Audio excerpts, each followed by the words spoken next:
There are some books where you finish them and you immediately know what you think. And then there's a book or books where you finish them, you put them down, you stare at the wall for an hour and think, what the hell did I just read? That's very much where I am with the Butcher of Nazareth. I finally sat down, I read the book, and I genuinely don't quite know how to describe the experience of reading this book.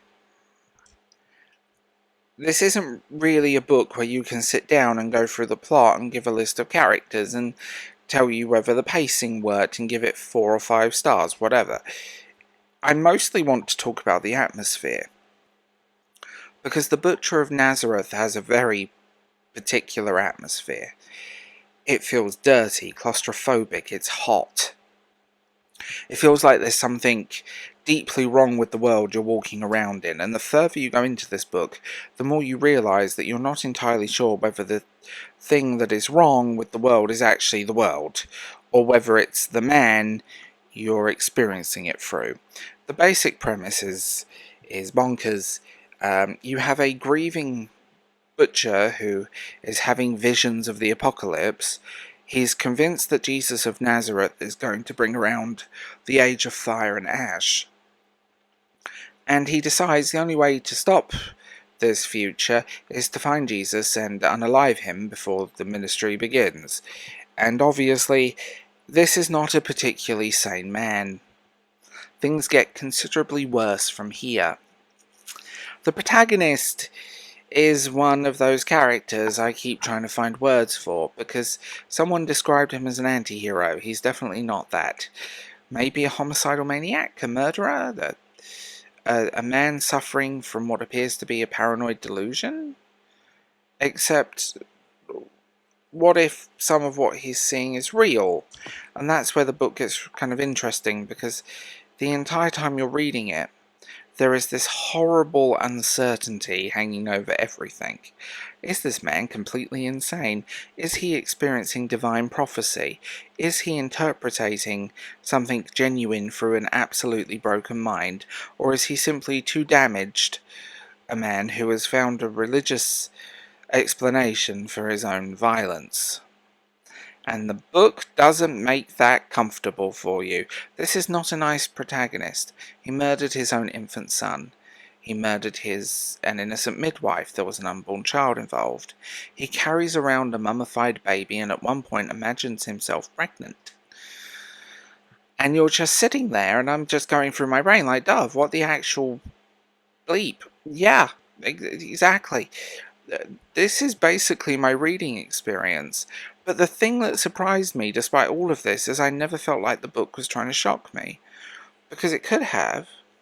You could have absolutely wrote everything in this book and turn up the horror level to extreme and keep escalating the gratuitous imagery until the reader taps out. And there's plenty here that is horrific. But underneath it all, there is something much more interesting happening.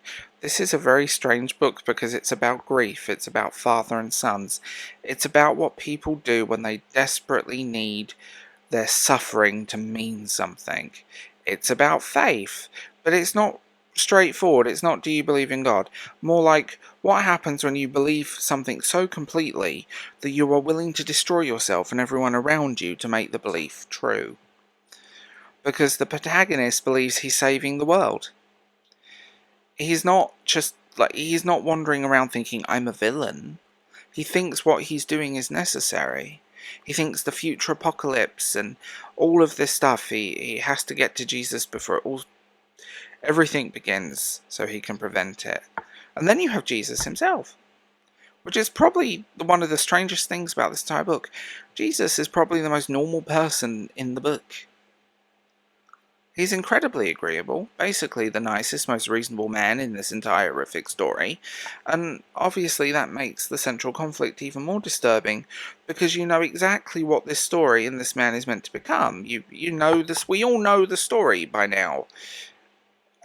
Bethlehem, Nazareth, Jerusalem, ministry, crucifixion, what happens after the crucifixion. So this is a really strange feeling throughout the book when you're watching an alternative version of a familiar religious story unfold, but you're carrying the original story in your head. And the book plays with that constantly. It's taking things you recognise and making them feel alien. And that's probably one of the things I enjoyed the most. The setting has this really oppressive quality to it. Everything feels ancient, and there's blood and physical and dirt and bodies and heat and death. And then there's this constant feeling of decay. And then you get this incredibly well-known religious mythology sitting over the top of it. It creates this atmosphere where everything feels like a nightmare, and yet somebody has somehow managed to make a story. It's so weird. And I mean that as a compliment. It has this Heart of Darkness quality to it.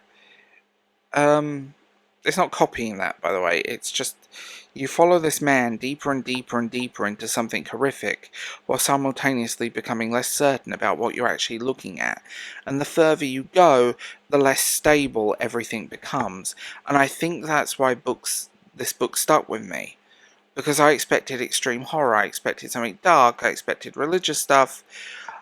What I didn't necessarily expect was how much I would end up thinking about redemption, because redemption is everything in this book, but it doesn't necessarily come from who you expect. There are some really uncomfortable questions running through the whole thing about whether redemption can be selfish, and I can't stop thinking about it. Because if your desire to be redeemed is it actually about you? What if you don't want forgiveness because you've genuinely changed?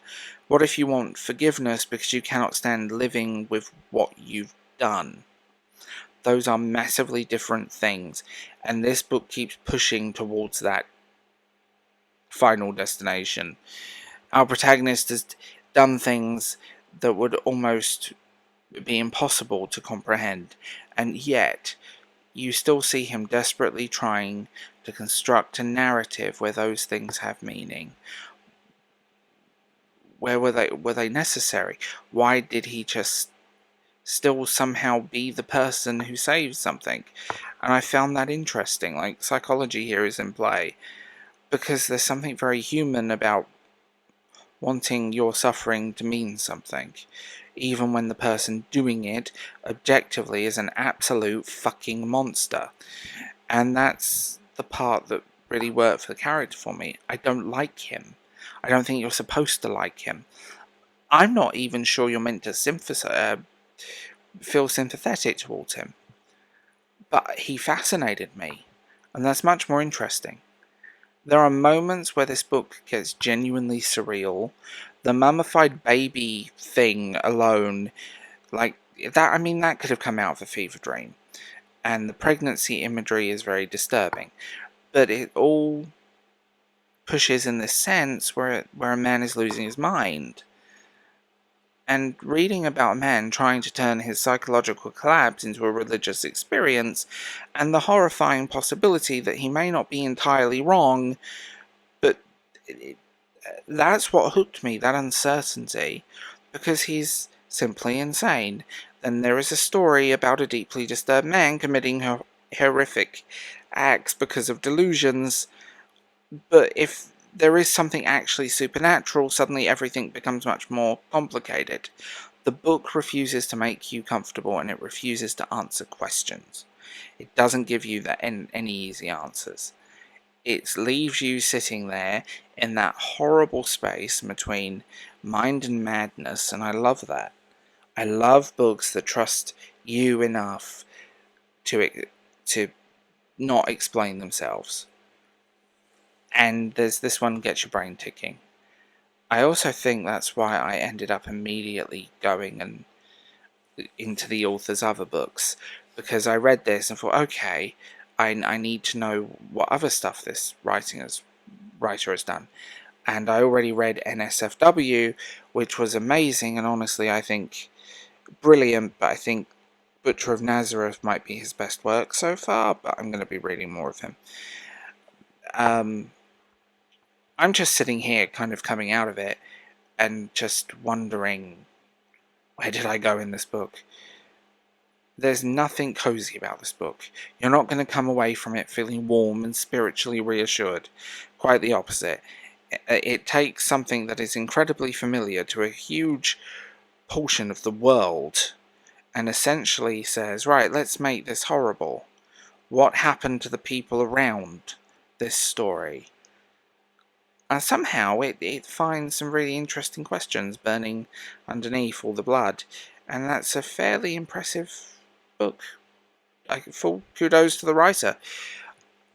I also really feel like modern sensibility that comes through the story.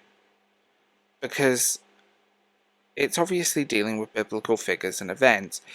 It doesn't feel like you're reading a historical religious novel. It feels much more contemporary, psychological. The characters are messy, the motivations are complicated, the questions are modern, the violence is not romanticized, it's ugly, it's intimate, it's uncomfortable. There's no glorious historical depiction protecting you from it. And I think that's important because this isn't a story about Jesus.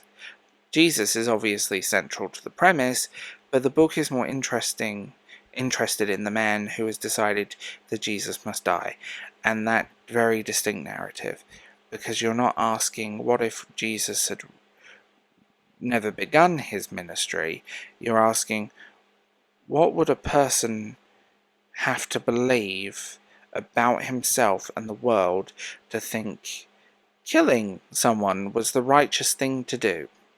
And once you start asking that, the book gets much darker. Because this book doesn't shy away from hatred. Sometimes it looks like it's almost central. And sometimes it looks like it's not even there. It's such a weird book, and I loved it. I think the most frightening people aren't necessarily the ones who you think are doing evil.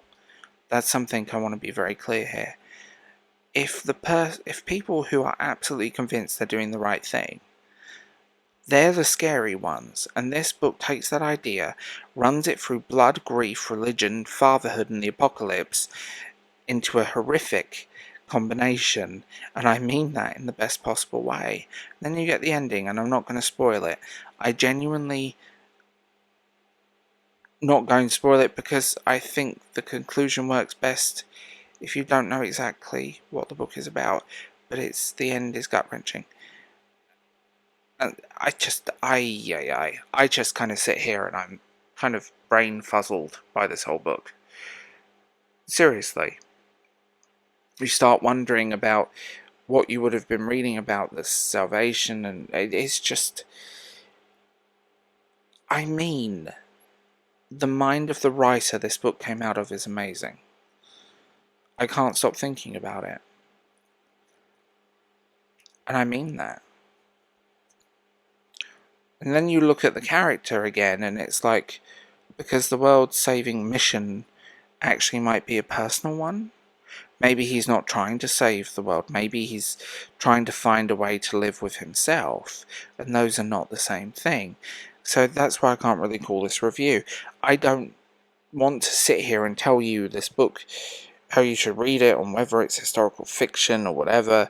I think if you're comfortable with extremely dark material, genuinely disturbing imagery, and a protagonist who is about as morally fucked as you can possibly imagine, then you should probably give it a go. Because underneath all the horror, this is a really intelligent book. And underneath the religious mythologies, the story about grief, and underneath the violence, a story about choice. And underneath the apocalypse, a man who desperately wants to believe that what he's done can still mean something. And that's what I walked away from. Not really an opinion about whether the book was good. I know it's good. What I walked away with this was this incredibly unpleasant feeling that I've been carrying around since I finished it. And honestly, that's probably the highest compliment I can give a book like this. It gets in your head, you finish it, and immediately wanting to read more about this author. And I'm still thinking about the completely degenerate Butcher wandering around Nazareth carrying a dead baby. Because I mean, because apparently murdering Jesus could save everyone, which is a very weird sentence I've ever said on this channel. But here we are, the Butcher of Nazareth. Genuinely stunning, absolutely horrible, completely fascinating, and somehow underneath all that madness, it's asking some really uncomfortable questions about faith, grief, redemption, and what happens when you're convinced that you're saving the world and you stop noticing that the people you're destroying along the way. Apparently that's what I needed from this book this week, so yay! I'm Darth James. Like, sub, do the usual, tell me what you think in the comments below, hype this video, and if you're interested for early access and a podcast, check out membership and Patreon. Bye.